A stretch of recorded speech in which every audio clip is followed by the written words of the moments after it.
Check, check. Check 1, check 2, check, check. Oke, guys, balik lagi sama gue dan kali ini kita mau ngebahas sesuatu yang jujur aja bikin gue sendiri merinding. Kita semua tahu kan kecerdasan buatan atau AI itu lagi gila-gilaan banget perkembangannya.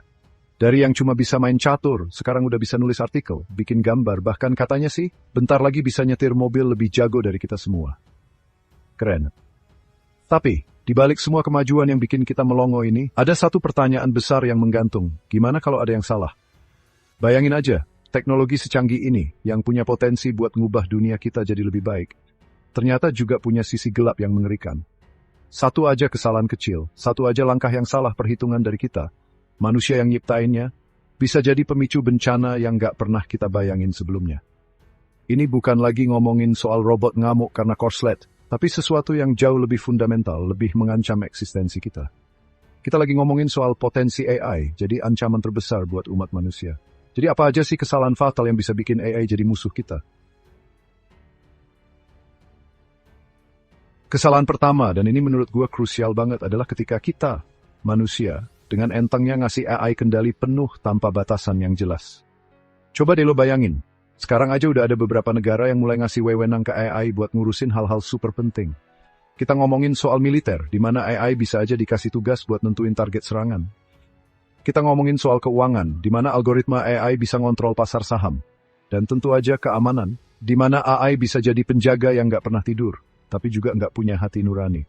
Masalahnya muncul pas kita mikirin apa yang terjadi kalau AI ini ngambil keputusan tanpa ada batasan moral kayak yang kita punya. Manusia itu, seburuk-buruknya, masih punya empati, masih punya rasa bersalah, masih mikirin konsekuensi etis. Nah, AI, dia cuma program. Dia cuma ngikutin perintah dan data yang kita kasih. Kalau kita nggak nanemin batasan moral yang kuat, atau lebih parahnya, kalau kita sengaja bikin AI yang nggak punya batasan itu demi efisiensi atau keunggulan, ya udah, siap-siap aja.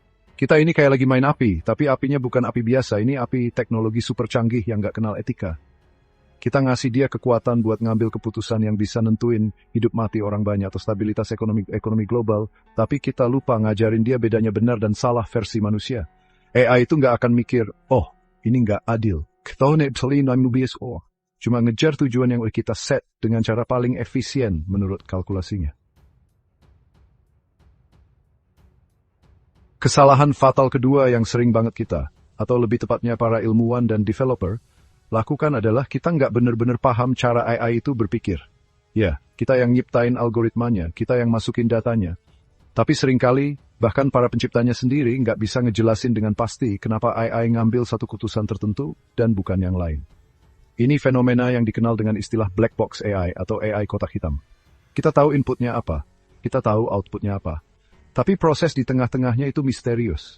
Bayangin aja lo punya karyawan super pinter, tapi setiap kali lo tanya kenapa dia ngelakuin A atau B, dia cuma diem atau ngasih jawaban yang nggak masuk akal. Kira-kira lo bakal percaya penuh nggak sama karyawan kayak gitu buat ngurusin hal penting? Nah, AI ini sering kali kayak gitu. Terutama AI yang pakai metode deep learning, yang jaringannya kompleks banget. Mirip-mirip cara kerja otak manusia, yang juga masih banyak misterinya. Semakin canggih AI-nya, seringkali semakin susah buat kita ngerti isi kepalanya. Konsekuensinya apa? Gede banget. Kalau kita nggak ngerti kenapa AI ngambil satu keputusan, gimana kita bisa percaya sama keputusan itu? Apalagi kalau menyangkut hal-hal krusial. Gimana kita bisa ngedebug kalau ada yang salah? Gimana kita bisa ngejamin kalau AI itu nggak punya bias tersembunyi yang nggak kita sadari? Keputusan yang nggak bisa dijelasin itu tuh, adalah keputusan yang nggak bisa dikontrol sepenuhnya. Kesalahan fatal ketiga, dan ini sering banget diremehin, adalah soal data yang kita suapin ke AI. Kita harus ingat prinsip dasar, AI itu belajar dari data. Kualitas AI sangat bergantung sama kualitas data yang jadi makanannya. Kalau data yang kita kasih itu bagus, bersih, representatif, ya AI-nya kemungkinan besar bakal jadi anak baik.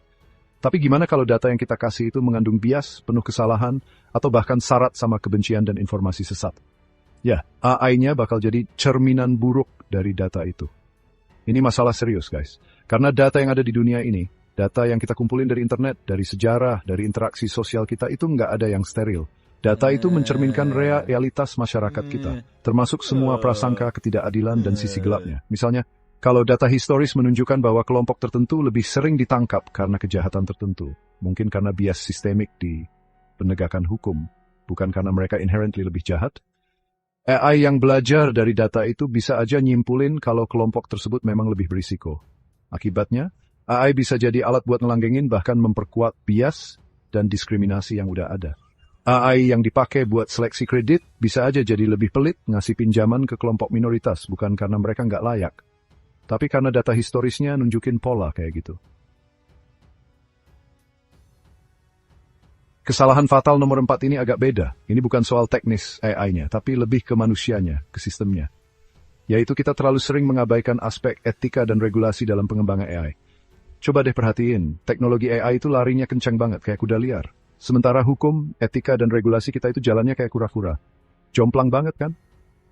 Akibatnya, ada banyak ruang kosong, area abu-abu, di mana AI bisa dikembangin dan digunain tanpa pengawasan yang memadai. Kita seringkali terlalu fokus sama apa yang bisa dilakukan AI, sampai lupa nanya apa yang seharusnya dilakukan AI, atau apa yang nggak boleh dilakukan AI. Perlombaan buat jadi yang paling canggih, paling inovatif, seringkali ngalahin pertimbangan etis. Perusahaan-perusahaan teknologi berlomba-lomba ngerilis produk AI baru, kadang tanpa mikirin dampak jangka panjang buat masyarakat. Yang penting cuan, yang penting jadi yang pertama. Padahal AI ini bukan mainan, dampaknya bisa sistemik dan permanen. Bayangin kalau nggak ada aturan jelas soal penggunaan AI dalam sistem pengawasan. Pemerintah atau perusahaan bisa aja masang kamera CCTV di mana-mana, terus pakai AI buat ngenalin wajah, ngelacak pergerakan orang, bahkan mungkin nebak niat orang berdasarkan perilakunya. Privasi kita bisa hilang total. Nah, ini dia kesalahan fatal kelima, yang mungkin kedengarannya paling kayak di film fiksi ilmiah, tapi potensinya paling mengerikan.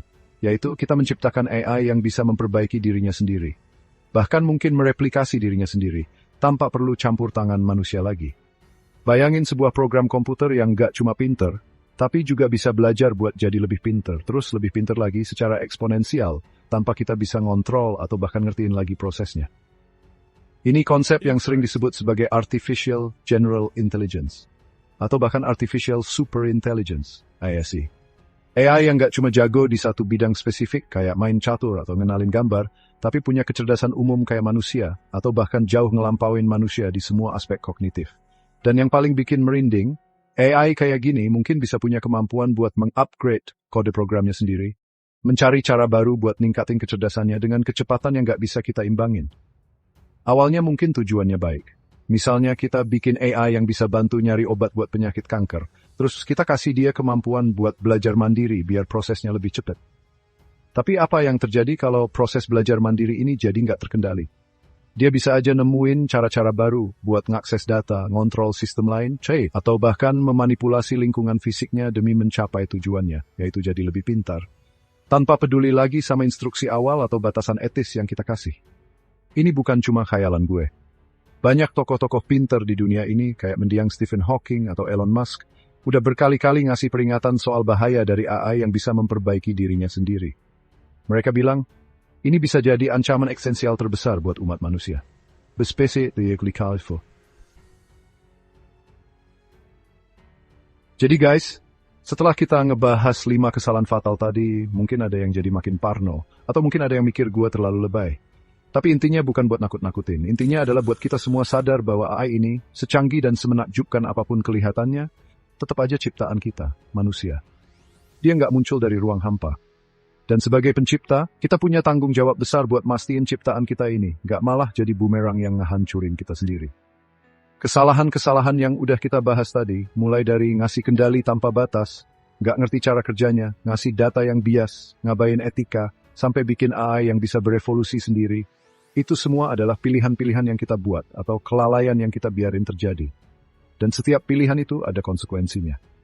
Kalau kita terus-terusan bikin kesalahan yang sama, ya jangan kaget kalau suatu hari nanti AI beneran jadi ancaman mematikan kayak di film-film.